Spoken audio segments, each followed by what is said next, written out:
حمید اللہ تعالیٰ کے شکر و سلام سید ولد آدم سید الاولین والآخرین خاتم النبیین والمرسلین ہادی اعظم رحمت اعظم مرشد اعظم امام اعظم ساقی کوثر شافی محشر تاجدار انبیاء جناب محمد رسول اللہ صلی اللہ علیہ وآلہ وسلم کی ذات اقدس پر ان کی سیرت طیبہ کو اللہ والحاکمین نے رہتی دنیا تک کے لوگوں کے لیے اسوہ حسنہ بنایا۔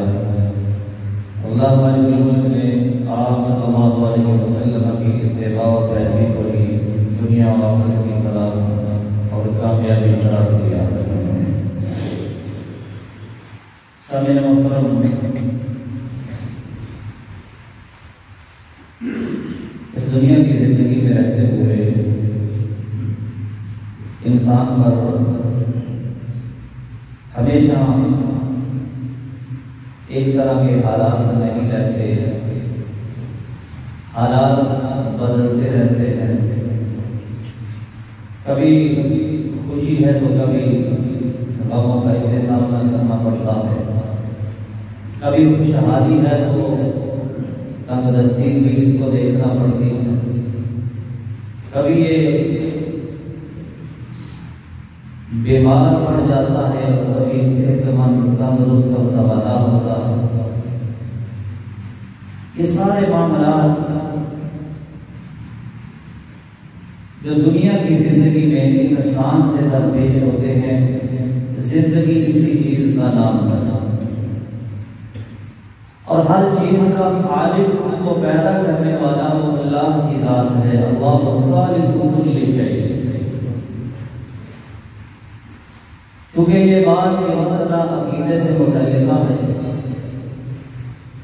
جب یہ انسان اپنے ذہن میں یہ بات بٹھا لیتا اور ہم یہ کہتے بھی ہیں لیکن زبان سے ہی کہتے ہیں، دل سے نہیں کہتے، دل سے اس بات کا اقرار کرنا ہوگا۔ یہ جو ہم جملہ بولتے ہیں اللہ کے حکم کے بغیر پتہ بھی نہیں ہلتا۔ کاش اس بات پہ ہمارا اعتقاد اور یقین بن جائے تو پھر یہ دنیا کی زندگی بھی سنور جائے اور ہماری آخرت بھی سنور جائے۔ کہتے تو ہم ہیں کہ یہ رزق والا جو معاملہ ہے یہ اللہ نے اپنے ذمہ لیا ہوا ہے، وہ رازق ہے، اس نے پیدا کیا، وہ خالق ہے، ہمارا مالک بھی وہی ہے اور رازق بھی وہی ہے۔ واللہ خیر الرازقین، اور اللہ کی بہترین رزق دینے والا ہے۔ کاش اس رزق کے معاملے میں اللہ پر کوئی اعتماد، توکل اور بھروسہ ہمارا بن جائے جو ہمارا رب ہمارے اندر دیکھنا چاہتا ہے۔ رازق وہی ہے، لیکن جس وقت اس نے رزق کے حصول سے ہمیں منع کیا ہے ہم پھر بھی باز نہیں آتے۔ رازق وہی ہے، وہی رزق دیتا ہے، لیکن یہ جو جمعے کا وقت ہے وَذَرُ الْبَيْعَ، اس نے کہا چھوڑ دو، کچھ نہیں کرنا۔ ہم نے اللہ کے اس حکم کو اوپر سے کچھ ڈال دیا۔ توکل ہمارا اللہ پر ہی ہے، رازق پھر بھی وہی ہے، لیکن وَذَرُ الْبَيْعَ اس نے کہا چھوڑ دو۔ ہم نے کہا نہیں ہوگا، نقصان ہوگا، اور پھر جو ہماری سوچ ہوتی ہے اس کے مطابق جو ہے وہ ہمیں اس کا معاملہ ہمارے ساتھ ہو جاتا ہے۔ صحت والی تندرستی والی زندگی میں وہ معاملہ اللہ کے ساتھ نہیں ہوتا کہ جو بیمار پڑنے کے بعد ہوتا۔ یہ خود بھی انسان دعائیں کرتا ہے، کرواتا بھی ہے۔ بیماری اللہ کی طرف سے آتی ہے، تندرستی وہی دینے والا ہے، خوشحالی اللہ کی طرف سے آتی ہے، تندرستی وہی دینے والا ہے، خوشیوں کے انبار وہی لگاتا ہے اور غموں کے پہاڑ بھی کوئی گراتا ہے۔ اے بندے جب تیرا اس بات پہ پورا اعتقاد ہو جائے گا تو سمجھ لے کہ تو نے اس توحید کے مفہوم کو سمجھ لیا ہے۔ اب تو اپنے رب کے بارے میں تیرے ذہن کے اندر دنیا کی کوئی طاقت کسی قسم کے کوئی شکوک و شبہات پیدا نہیں کر سکتی، ورنہ اللہ تو قرآن میں فرماتے ہیں ما قدر اللہ حق قدرہ۔ لوگوں کو کیا ہو گیا؟ اپنے رب کی قدر کرنا بھی بھول گئے ہیں۔ اور یہ شکوہ کیوں ہوا ہے؟ اسی لیے نا کہ ہم نے اپنی خواہشات کو مقدم رکھا اللہ اور اللہ کے رسول کے احکامات کے سامنے۔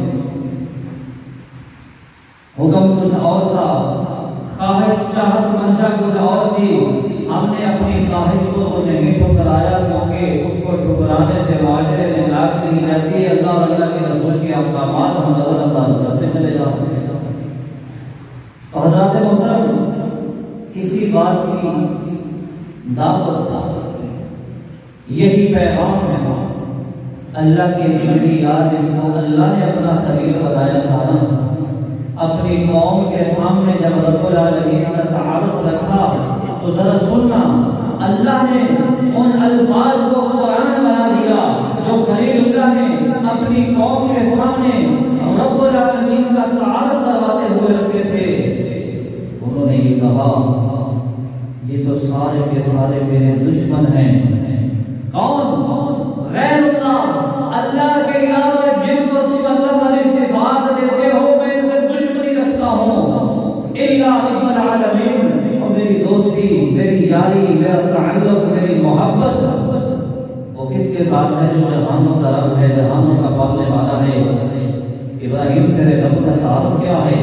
پھر تعارف کروایا، الذی خلقنی فهو يهدين والذي هو يطعمني ويسقين وإذا مرضت فهو يشفين والذي يميتني ثم يحيين والذي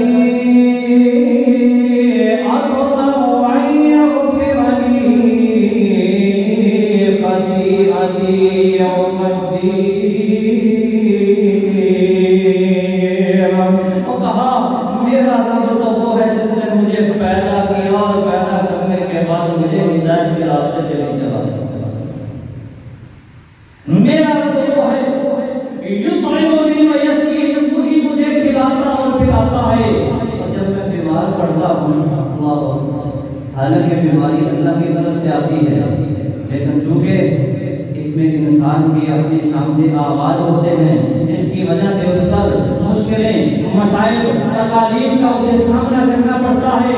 آتی اس کے حکم سے ہے، ٹلتی اور جاتی بھی اسی کی عادت سے ہے، لیکن نسبت اپنی طرف کرنے کی جب میں بیمار ہوتا ہوں اپنے گناہوں کی وجہ سے، تو پھر وہ مجھے شفائیں عطا کرتا ہے۔ والذی یمیتنی ثم یحیین، تو میرا رب وہ ہے جو مجھے فوت کرے گا، مجھے مارے گا، پھر مجھے نہ ختم ہونے والی زندگی عطا کرے گا، اور میں اس رب کی عبادت کرنے والا ہوں جس کے بارے میں میرا اعتقاد، یقین، توکل، بھروسہ، اعتماد ہے۔ کل قیامت والے دن وہ مجھ گناہگار کی خطاؤں کو اپنی رحمت سے معاف فرمائے۔ حضرات، دنیا امتحان گاہ ہے، یہ آزمائشوں کا گھر ہے، اور ویسے بھی رسول اللہ صلی اللہ علیہ وسلم نے اس بندہ مسلم کی تعریف میں یہ کلمات کہے ہیں، المسلم الذی یخالف بالناس ویصبر علی آذاہم خیر من المسلم الذی لم یخالف بالناس ولم یصبر علی آذاہم۔ ایسا مسلمان جو معاشرے میں گھل مل کے لوگوں کے ساتھ رہتا ہے، پھر لوگوں کی طرف سے آنے والی حالت، دکھ، تکلیف، پریشانی، مصیبت اس کا سامنا کرتا ہے۔ کس انداز سے؟ لڑائی جھگڑے کے ذریعے، جنگ و جدال کے ذریعے، کورٹ اور کچہری کے ذریعے نہیں، وَيَصْبِرُ عَلَىٰ آذَاهُمْ، ان کی طرف سے آنے والی ہر دکھ تکلیف پر وہ صبر کرتا ہے۔ خَيْرٌ مِّنَ الْمُسْلِمِ الَّذِي، ایسا مسلمان بہتر ہے اس مسلمان کی نسبت جو معاشرے سے کٹا ہوا ہے، نہ اسے کسی کی طرف سے کوئی تکلیف ہوگی، نہ وہ صبر کرے گا۔ یہ جو معاشرے میں رہ کے ہر ایک کی چکنی چپڑی باتیں سن کے اللہ کی رضا کے لیے اسے برداشت کر رہا ہے، اس مسلمان کی رسول اللہ صلی اللہ علیہ وسلم نے تعریف کی ہے کہ وہ بہتر ہے اللہ کی رضا۔ آزمائشیں، پریشانیاں، ان سے چھٹکارا آتی تو ہیں معاشرے کے اندر، یہ دنیا ہے، ہم نے ان پریشانیوں سے چھٹکارا کیسے حاصل کرنا ہے؟ صرف آج یہی چند ایک گزارشات آپ احباب کے سامنے رکھنا چاہتا ہوں کہ اللہ کے پیغمبر، ولی، غوث، قطب، ابدال، اولیاء اللہ، اس معاشرے میں جتنے بھی نیک لوگ گزر گئے ہیں، ہر ایک کو پریشانیوں کا سامنا کرنا پڑا ہے۔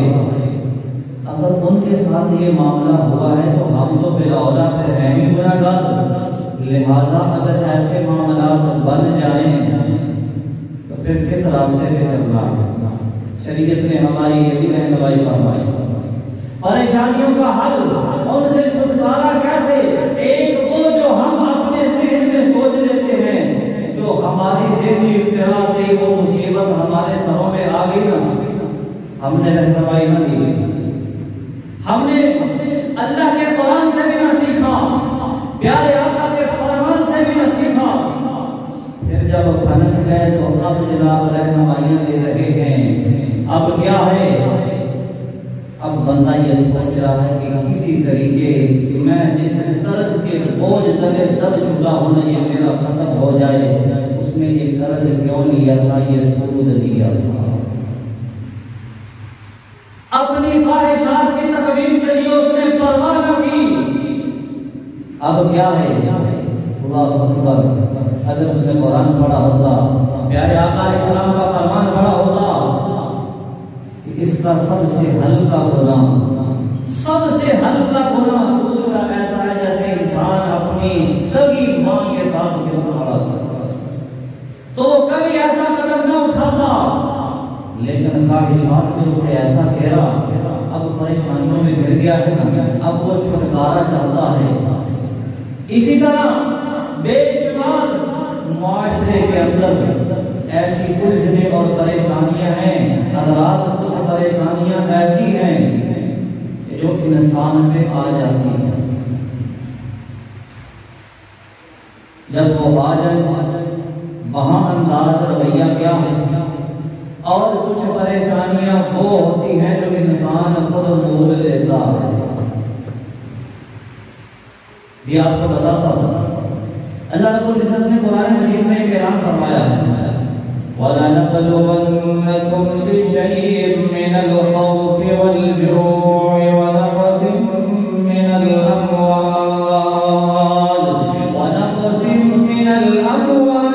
وَالْأَنفُسِ وَالثَّمَرَاتِ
اللہ کے ساتھ جو دوستی کا دم بڑھے نا کہ میری اللہ کے ساتھ دوستی ہے جاری ہے، پتہ ہے اس کی نسبت کہاں چلی گئی ہے؟ پنجابی میں ایک مثال ہے، اٹھانے والی جالیاں لائیے کہ طرح کے دروازے اونچے رکھے، مثال بنی کیا مطلب ہے کہ اونٹوں والوں نے اپنی اونٹوں سمیت آپ کے گھر میں آنا ہے، اونٹ کہیں چھوڑ کے تو نہیں آ سکتے۔ ایسے ہی جب تیری نسبت بہت اوپر جا رہی ہے تو پھر تیرا دادو بھی تیرا بھی امتحان لے گا، وہ تجھے آزمائے گا، وہ تجھے پرکھے گا کہ تو زبانی دعویٰ کر رہا ہے یا دل سے محبت کرتا ہے۔ والذین آمنوا اشد حبا للہ، اللہ نے تو ایمان والوں کی یہ تعریف بیان کی ہے، وہ مومن بندے اللہ کی محبت میں بڑے ہی سخت ہوتے ہیں، رویہ سخت ہوتا نہیں، کائنات میں سب سے بڑھ کے انہیں اگر محبت ہوتی ہے سب سے پہلے تو وہ اللہ کے ساتھ ہوتی ہے، اس کے بعد اللہ کے رسول کے ساتھ۔ اور یہ محبت کیوں ہے؟ ان یقول اللہ ورسولہ احب الیہ مما سواہ، ایسا عمل کہ جس سے اللہ بندے سے راضی ہو جاتا ہے، اللہ کی رضا اسے خوشنودی مل جاتی ہے، کائنات کی ہر چیز سے بڑھ کر اللہ کے رسول سے اسے محبت ہو۔ حضرات اللہ فرماتے ہیں ہم تمہیں آزمائیں گے، سب سے پہلے تو انسان کو یہ دل سے دعا کرنی چاہیے، اللہ ہم اس قابل نہیں ہیں کسی بھی ہلکی سے ہلکی آزمائش کا مقابلہ یا سامنا کر سکے، اللہ تو اپنی رحمت سے ہمیں آزمائشوں سے بچا کے رکھتا ہے۔ اور کبھی کسی نے آزمائشوں سے اللہ کی طرف سے آنے والی کوئی آفت، کوئی دکھ، تکلیف، مصیبت، اس کا بھی کبھی کسی نے مقابلہ کیا ہے؟ ہم کرتے ہیں، ہماری ایڈورٹائز چلتی ہے، ہمارے اشتہار چلتے ہیں، اخبارات میں بھی، ٹی ویوں میں بھی، کوئی بیماری مرض آ جائے ان کا مقابلہ کرنا ہے، یہ ہم پڑھے لکھے لوگ ہیں، بھئی آفات کا ڈٹ کر مقابلہ نہیں کیا جاتا، جب وہ آفتیں اور مصیبتیں آ جائیں تو جھک جایا کرتے ہیں، پھر استغفار ہوتا ہے، پھر معافیاں ہوتی ہیں، پھر اس کا ڈٹ کے مقابلہ نہیں کیا جاتا، ہم تو اللہ کی طرف سے آنے والی آفتوں اور مصیبتوں کا بھی ڈٹ کر مقابلہ کرتے ہیں۔ پڑھے لکھے ہم پڑھے ہیں، پتہ نہیں ہے جملہ کیا بولنا ہے، کوئی مرض آتا ہے تو اس کے بارے میں دیکھو، ڈینگی آیا ڈٹ کر مقابلہ کریں گے، یہ کورونا آیا کورونا سے ڈرنا نہیں، لڑنا ہے، لڑ کے دیکھو، لڑ لو، کیا لڑو گے تم؟ اللہ اکبر۔ جب کوئی دکھ، تکلیف، پریشانی، مصیبت آ جائے، شریعت نے ہمیں اس کا حل اور راستہ بتلایا، اس طرح کے جملے بول کے اللہ تعالیٰ کو اور ناراض نہیں کیا کہ ہم لڑیں گے، ہم مقابلہ کریں گے، یا کس چیز کا؟ ہمارے پاس میڈیسن ہے تو پھر کیا ہوتا ہے؟ لاکھوں روپے لگا کے بھی ڈاکٹر ایک جملہ بول دیتا ہے، سوری چلو جی کام ہو گیا۔ کبھی کسی نے اسے مطالبہ کے سارے پیسے واپس کر دو، کروڑ روپیہ لگایا تھا، تو نے سوری بول دی ہے بھی جملے میں، کہتا میں نے ساری کوشش کی ہے، لیکن اب وقت آ گیا، میں اب کچھ نہیں کر سکتا۔ ہمارا نبلونکم بشیء، اللہ فرماتے ہیں ہم آزمائیں گے، اور یاد رکھو اللہ نے سب سے زیادہ نبیوں کا امتحان لیا ہے۔ خلیل اللہ کی ہسٹری آپ سنتے رہتے ہیں، اللہ کی قسم ایسے ہی اللہ نے یہ اتنی بڑی ڈگری نہیں دے دی کہ میں نے ابراہیم کو اپنا جگری یار بنایا ہے، اللہ نے خود اعلان کیا ہے۔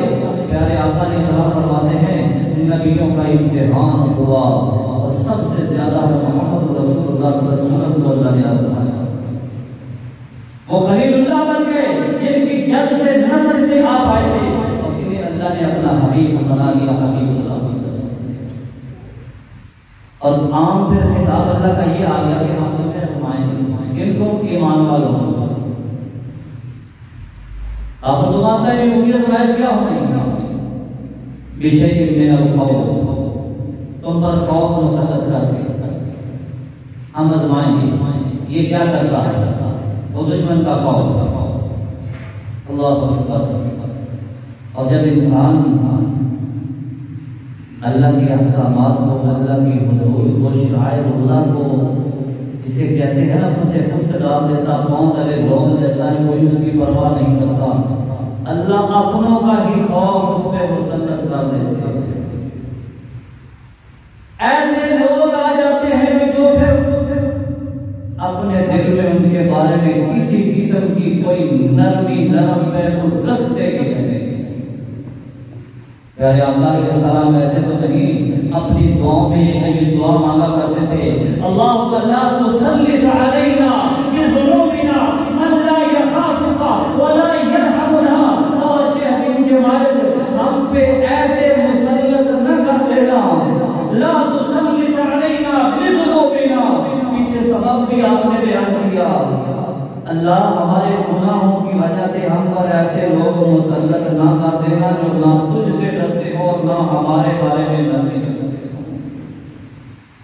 تیرا خوف بھی کوئی نہیں، ظاہر بات ہے خوف خدا ہوگا تو وہ اللہ کے بندوں کے ساتھ بھی نرم رویہ کریں گے، نہ تجھ سے ڈریں ولا یرحمنا، اور جب تیرا ڈر ان کے دلوں سے نکل گیا پھر ہم پہ بھی کسی قسم کا ترس اور رحم ہونے نہیں جائے گا۔ اللہ ایسے لوگ ہم پہ مسلط نہ کرنا۔ پیارے آقا علیہ السلام یہ دعا مانگا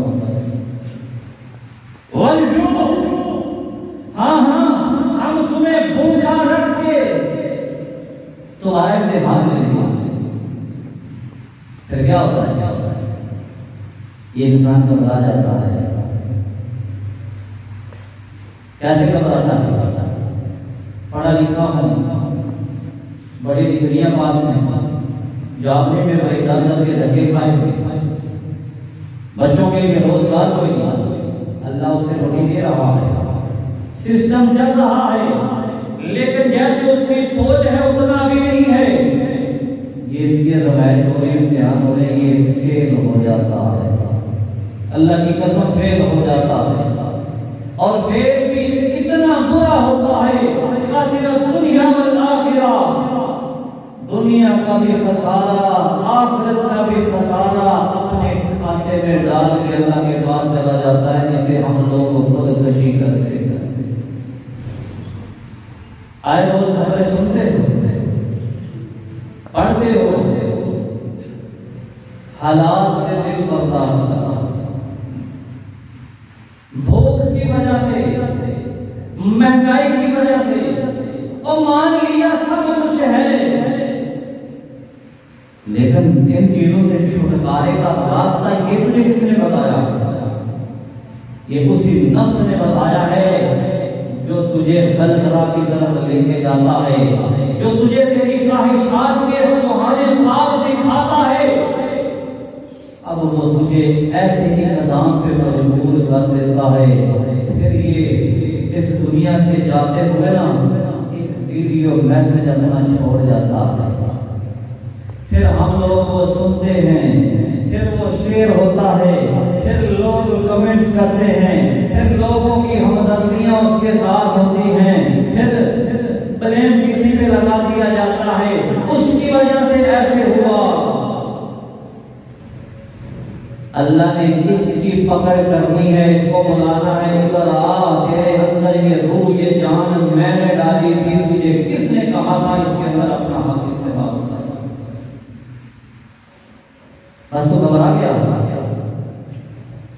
اچھا کوئی کہتا کہ غیرت کا معاملہ تھا، اللہ کی قسم واللہ اغیر منکم، اوپر والا تم سب سے زیادہ غیور ہے،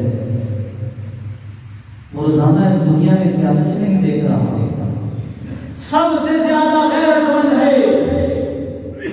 اور ایک صحابی نے کہا جب پیارے آقا علیہ السلام سے وہ سوال کرتا ہے کہ اگر کوئی اپنی بیوی کے ساتھ کسی غیر مرد کو دیکھ لے، فرمایا چار گواہ کرتا ہے، رسول کون برداشت کرتا ہے؟ جسے خیر مانتے ہیں اسے گواہ لو، غیرت برداشت نہیں کرتی، فرمایا وہ اوپر والا تم سب سے زیادہ غیرت مند ہے۔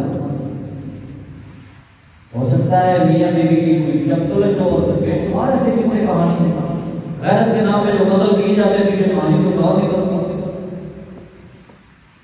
جس اللہ نے یہ امانت رکھی ہے، جب جب چاہے وہ اپنی امانت واپس لے، اگر تو اپنے تصرفات اس میں لائے گا خسرت دنیا والآخرہ۔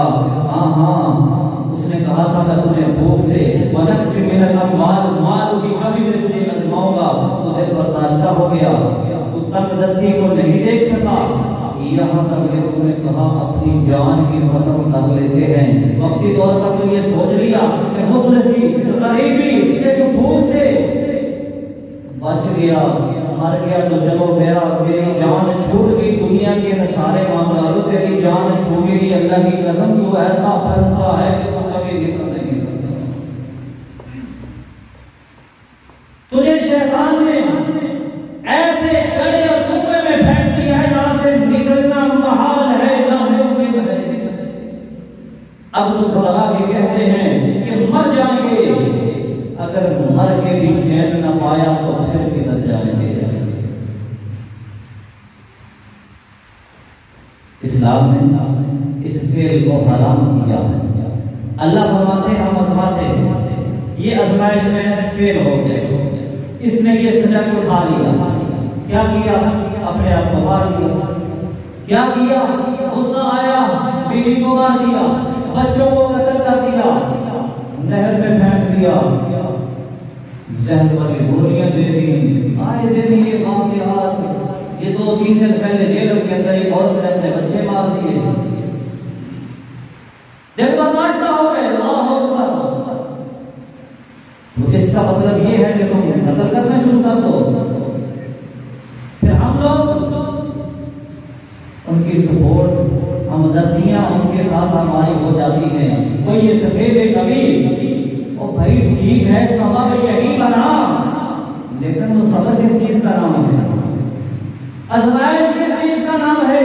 ہمیں تو پتہ ہی نہیں تھا، غصہ آیا، تیش آئی، ہم نے غصے میں یہ سبق لیا تھا نا، غصے میں قدم اٹھایا، پیارے آقا علیہ السلام نے اللہ کی قسم ایک آسان سا کلیا غصے کو دور کرنے کا بتلایا، وہ کیا ہے؟ فرمایا اعوذ باللہ من الشیطان الرجیم، الغضب من الشیطان، وہ غصہ شیطان کی طرف سے ہے، فَإِذَا غَضِبَ أَحَدُكُمْ فَلْيَتَوَضَّأْ، وضو کی دعوت سانو بتاوے نا حساب رکھنا، وضو نماز کے لیے کیا جاتا ہے، عبادت نہیں ہے۔ اللہ اکبر۔ فرمایا غصہ شیطان کی طرف سے آتا ہے، شیطان آگ سے بنا ہے اور آگ کو پانی بجھا دیتا ہے۔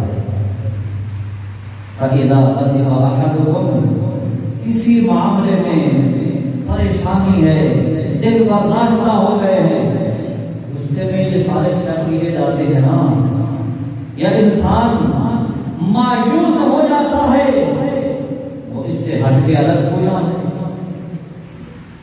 اللہ قرآن میں فرماتے ہیں انہ لا ییأس من روح اللہ الا القوم الکافرون، کافر ہی اللہ کی رحمت سے نا امید ہو سکتے ہیں، مومن بندے کا یہ شیوا نہیں ہوتا۔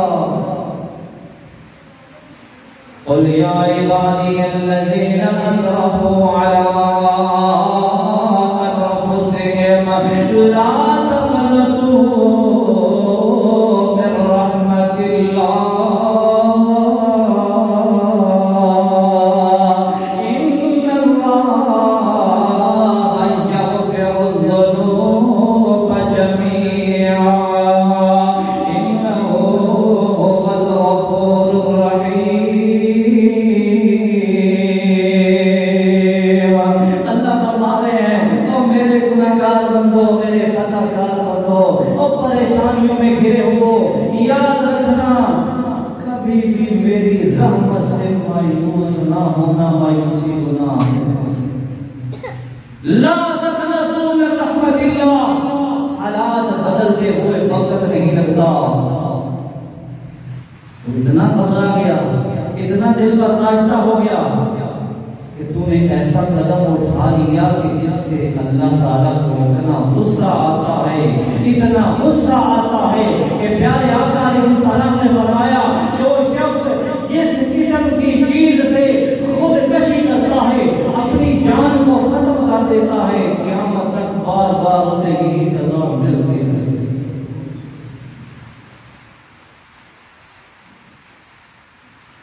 ہاں فلیتوضا، فرمایا غصہ آیا وضو کر لو، غصہ آیا جگہ بدل لو، اس جگہ کو چھوڑ دو، اپنی حالت بدل لو، پانی پی لو۔ ساری رہنمائی تربیت میں کی ہے۔ شیطان اس وقت پوری طور پہ اس کے ذہن پہ بیٹھا ہوتا ہے، حاوی ہوتا ہے، وہ کہتا ہے اس کے بغیر چارہ ہی کو نہیں، یہ سٹپ لے لے تو۔ اگر انسان اس وقت سمجھ جائے، اللہ کی قسم شریعت نے تو وقت کے قاضی کو، جج کو، فیصلہ سنانے والے کو غصے کی حالت میں فیصلے سے روک دیا۔ سارے فیصلے غصے نے روک دیے۔ آج ایک جج کا قلم جو چلتا ہے، اللہ کی قسم اس کے پیچھے غصہ غالب ہوتا ہے، وہ اس کی جرا سے، اس کی باتوں سے تیش میں آ جاتا ہے۔ پتہ نہیں میں تو ایک پاس قلم ہی چلونی ہے، تو نے قلم چلائی، اس کا کام ہو گیا، پھر جب رب قلم چلائے گا تیرا کام ہو جائے گا۔ اللہ تجھ سے پوچھیں گے، ابھی تو کہا جاتا ہے نا کہ میں نے تو ایسے قلم چلا دی ہے۔ غصے کے وقت جج کو، اللہ کے رسول صلی اللہ علیہ وسلم نے قاضی کو فیصلہ سنانے سے منع کر دیا۔ کیوں؟ شیطان اس وقت ذہن پہ حاوی ہے، جب فیصلہ کرے دلائل سن کے ریلیکس ہو کے کرے، وہ فیصلہ درست ہوگا، غصے کی حالت والا فیصلہ درست ہو ہی نہیں۔ شیر خدا حیدر کرار حضرت علی المرتضیٰ رضی اللہ عنہ ایک کافر کو پکڑا، اسے چت گرا دیا، اس کے سینے پہ چڑھ گئے، ابھی قریب ہے، اس کے سینے کو چاک کر دیں یا اس کی گردن کاٹ کے رکھ دیں۔ اسلام اور کفر کی جنگ ہے، حق اور باطل ہے، باطل نیچے ہے، حق اوپر بیٹھا ہے۔ اب اس بندے کو پتہ کیا کیا؟ نیچے سے اس نے آپ کے چہرے پہ تھوک دیا۔ کی خیال ہے؟ غصہ زیادہ ہونا چاہیے کہ چھاڑ دینا چاہیے؟ ہماری طرح کا ہوتا تو ہم ٹکڑے ٹکڑے کر دیتے، تیری اتنی ضرورت نہیں کسی کے چہرے پہ تھوکنا۔ حضرات اللہ کی قسم وہ تربیت دریافتہ تھے محمد رسول اللہ صلی اللہ علیہ وسلم۔ جب اس نے تھوکا غصہ آ گیا، فطری امر ہے، جب غصہ آیا اللہ اکبر، پھر چونکہ دین سے لگاؤ تھا، پتا تھا نا، فوراً اس کو چھوڑ دیا، اوپر سے ہٹ کے گھر جاؤ۔ اسے بڑا تعجب ہوا، پوری طرح آپ کے قبضے میں ہوں، ایک منٹ میں آپ مجھے ختم کر سکتے ہیں، میں نے تھوکا، غصہ زیادہ آنا چاہیے تھا، آپ نے تو عجیب کام کیا، بجائے غصہ زیادہ آنے کے مجھے ویسے بھی چھوڑ دیا۔ بات سن میری بات، پہلے تیری اور میری لڑائی ذاتی نہیں تھی، اللہ کی رضا کے لیے تھی۔ پہلے حق اور باطل، کفر اور اسلام کا معرکہ تھا، میں حق پہ تھا، تو غلط اور باطل پہ تھا۔ پہلے کفر اور اسلام کی لڑائی تھی، جب تو نے تھوکا، کفر اور اسلام والی لڑائی میرے ذاتی غصے میں بدل گئی۔ اس حالت میں اگر میں تجھے مار دیتا تو پھر میں رب کو کیا جواب دیتا؟ میرا ذاتی غصہ غالب آ گیا تھا، اس لیے میں نے تجھے چھوڑا ہے۔ ہم کیا کرتے ہیں؟ فَإِذَا غَضِبَ أَحَدُكُمْ فَلْيَتَوَضَّأْ، کہا وضو کر لو، غصہ ختم ہو جائے گا۔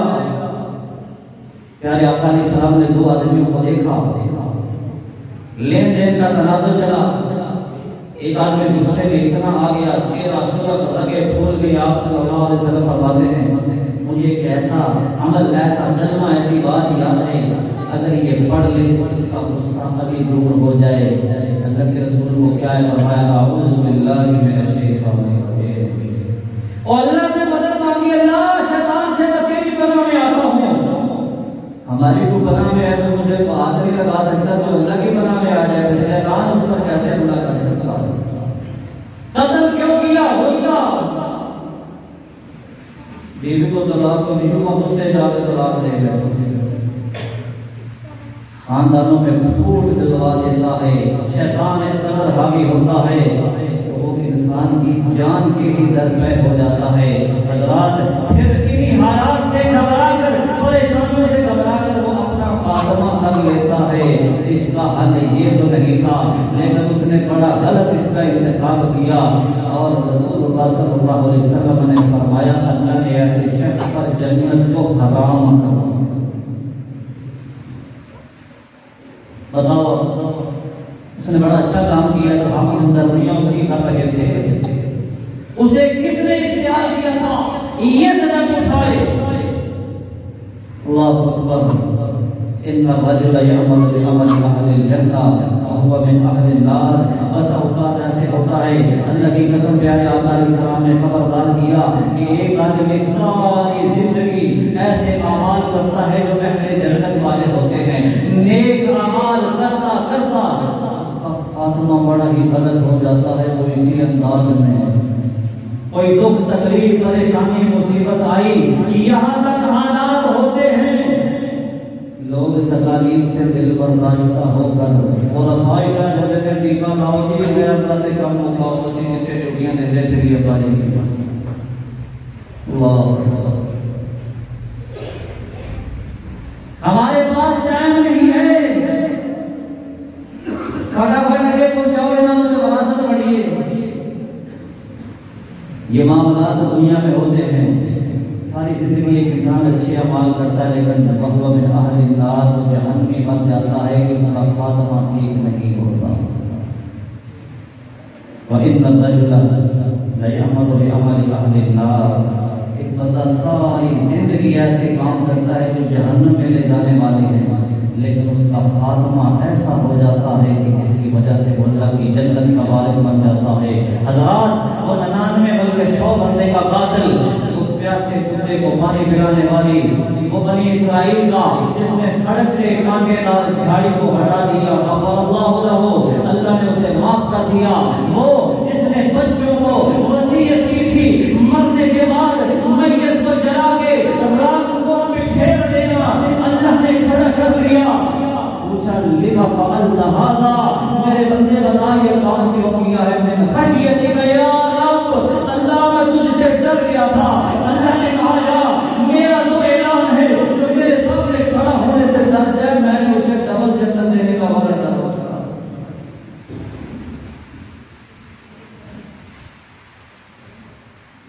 اَمَّن يُجِيبُ الْمُضْطَرَّ إِذَا دَعَاهُ، کون ہے جو پریشان حال کی پریشانی کو دور کرتا ہے؟ اذا دعا، سجے کھبے نہ دوڑو، چھو بندر تمیز ڈھونڈے۔ وہ ایک آدمی گاڑی لے کر جوتے کا ایک پاؤں اس کے ساتھ باندھ رہا تھا، پوچھنے والے نے پوچھا یہ کیا کر رہے ہو؟ نظر نہیں لگ رہی۔ میں نے کہا تم بھی بڑا سونا ہے ماشاءاللہ، گاڑی بھی پالے تھے بھی نظر نہیں لگ رہی۔ خوبصورت ہو گئی کسی کی نظر بد کا شکار نہ ہو جاؤ، گلے میں بھی ہار کی ہو گئے جوتوں کا ڈال لو، گاڑی کو پہنو کہ نظر نہیں لگے گی تو تجھے بھی نہیں نظر لگے گی۔ اَمَّن يُجِيبُ الْمُضْطَرَّ إِذَا دَعَاهُ، پکارو تو صحیح۔ اس نے تو یہ اعلان کر رکھا ہے نحن اقرب الیہ من حبل الورید واذا سألك عبادی انی فإنی قریب اجیب دعوت الداعی اذا دعان فلیستجیبوا لی ولیؤمنوا بی لعلهم یرشدون۔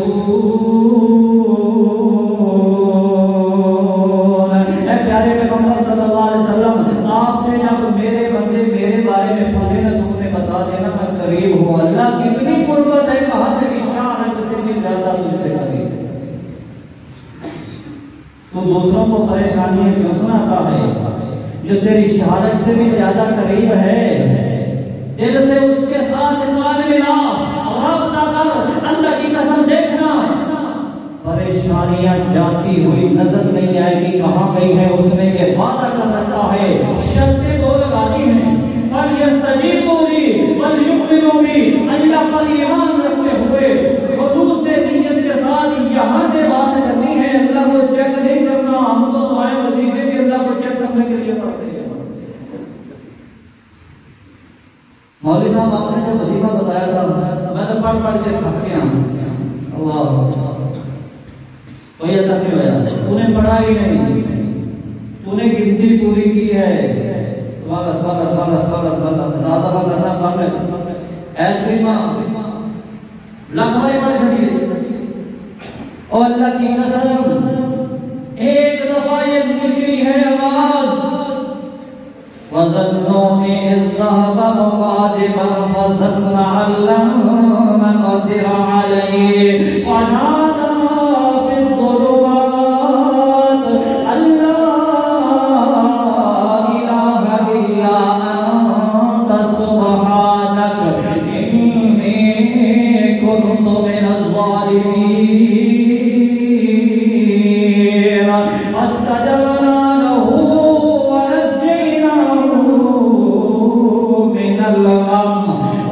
وَكَذَلِكَ نُنْجِي الْمُؤْمِنِينَ۔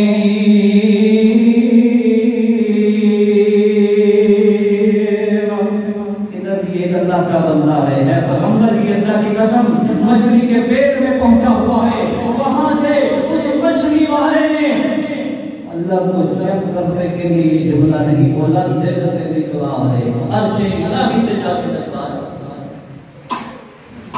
فَنَادَىٰ فِي الظُّلُمَاتِ، اندھیروں سے یہ آواز نکلی، اللہ تیرے سوا کوئی معبود نہیں، تیری ذات پاک ہے، میں ہی اپنی جان پہ ظلم کر بیٹھا ہوں۔ اللہ کی قسم اسی وقت اللہ کی مدد آ گئی، اللہ نے مچھلی کے پیٹ اس کے اندھیروں سے جو ہے وہ باہر نکال دیا۔ اور پتہ ہے آگے اللہ نے کیا اعلان کیا ہے؟ ہم پریشانیوں دکھوں مصیبتوں کے رونے روتے رہتے ہیں، اللہ سے وہ لگایا کرو، کہیں جانے کی ضرورت نہیں، اللہ کی قسم پچھلی رات مصلا بچھا لیا کرو، سارے گھر والے بچے کیا جوان کیا عورتیں کیا ذرا کر کے دیکھو، اس سے تعلق لگاؤ، دیکھنا پریشانیاں کیسے جو ہے وہ رفع ہوتی ہیں، کیسے بھاگ جاتی ہیں، کیسے چھٹکارا ملتا ہے۔ فَاسْتَجَبْنَا لَهُ، ہم نے یہ دعا قبول کی، وَنَجَّيْنَاهُ مِنَ الْغَمِّ، جس پریشانی میں وہ تھے اس سے نجات دے دیا۔ اور اگلی بات کیا ہے؟ اسیدہ میں سوالہ کمری پڑھ سکی، گٹکاں پھیڑ کے انگوٹھے پھیڑ پورے جو ہیں انگلیاں یہ درد کرتا، انہیں پڑھا ہی نہیں۔ وَكَذَلِكَ نُنْجِي الْمُؤْمِنِينَ، اس سے بڑی اور کیا مصیبت؟ مچھلی کا پیٹ، اس پیٹ کا اندھیرا، سمندر پانی گہرائی، ظلمات اندھیرے در اندھیرے، ان اندھیروں سے یہ جو آواز نکلی عرش الہی کو ٹکرائی، یہاں سے ڈائریکٹ ایسے نکلے گی، ذرا نکال کے تو دیکھ، وَكَذَلِكَ نُنْجِي الْمُؤْمِنِينَ، ہم اسی طرح مومنوں کو بھی نجات دیتے ہیں۔ پیارے آقا علیہ السلام نے فرمایا جو بندہ اپنی دعاؤں میں اس دعا کو شامل کرتا ہے کہ یونس علیہ السلام نے مچھلی کے پیٹ میں مانگی تھی، اللہ تعالیٰ اسی طرح نجات دیں گے جیسے اس نے اپنے پیغمبر یونس علیہ السلام۔ ادھر اللہ کا ایک اور بندہ ہے، ہم بیماری سے تنگ آ کر یہ کہتے ہیں کہ بس مر جائیں، چھٹکارا مل جائے گا، یا کوئی موت کی دعا کرواتے ہیں، دونوں کام منع ہیں، غلط ہیں۔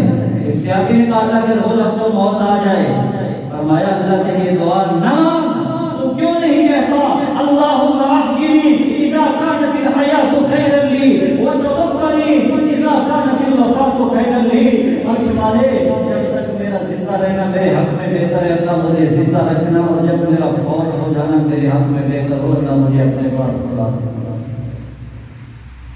وَأَيُّوبَ إِذْ نَادَىٰ رَبَّهُ أَنِّي مَسَّنِيَ الضُّرُّ وَأَنتَ أَرْحَمُ الرَّاحِمِينَ۔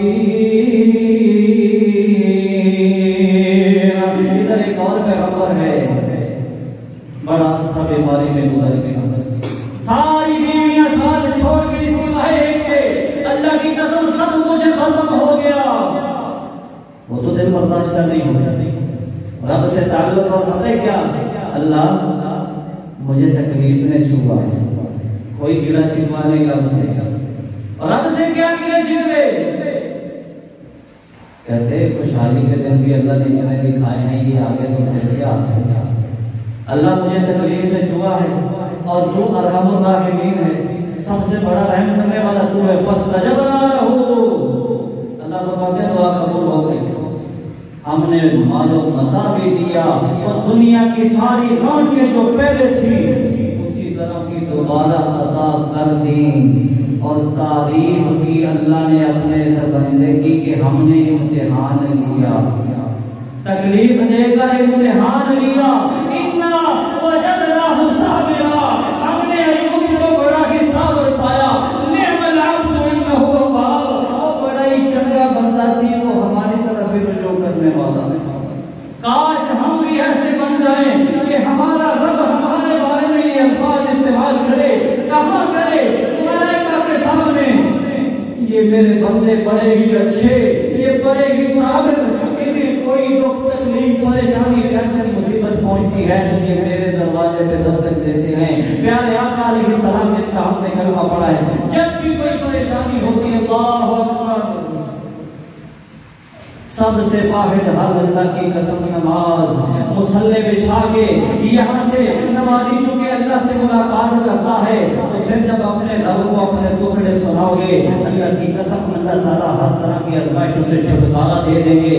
پیارے آقا علیہ السلام نے ایک اور دعا بتلائی ہے جن کو بھی تسکین پہنچتی ہے۔ کیوں؟ پریشان انسان ہو لوگوں کو پتہ چل جاتا ہے، چہرہ بتا دیتا ہے پریشانی۔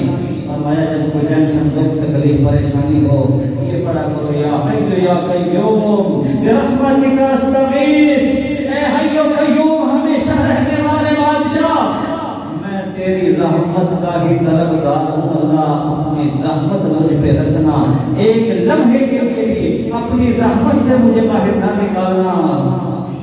پیارے آقا علیہ السلام کی دعاؤں میں ایک دعا اللہم رحمتک ارجو، اللہ میں تیری رحمت کی امید رکھتا ہوں۔ فلا تکلنی الی نفسی طرفۃ عین، میرے رب مجھے ایک لمحے کے لیے بھی میرے نفس کے سپورٹ نہ کرنا، اپنی رحمت میں جو ہے وہ ڈھانپ کے رکھنا۔ اللہ کی حضور دعا ہے کہ اللہ تعالیٰ ہمیں ہر دکھ تکلیف پریشانی مصیبت ٹینشن کہ جو کہ دنیا کا ایک حصہ ہے، اللہ ہمیں تمام طرح کے مسائل و مشکلات میں اپنی طرف رجوع کر کے اپنا تعلق اللہ کے ساتھ مضبوط کرنے کی توفیق عطا فرمائے۔ وآخر دعوانا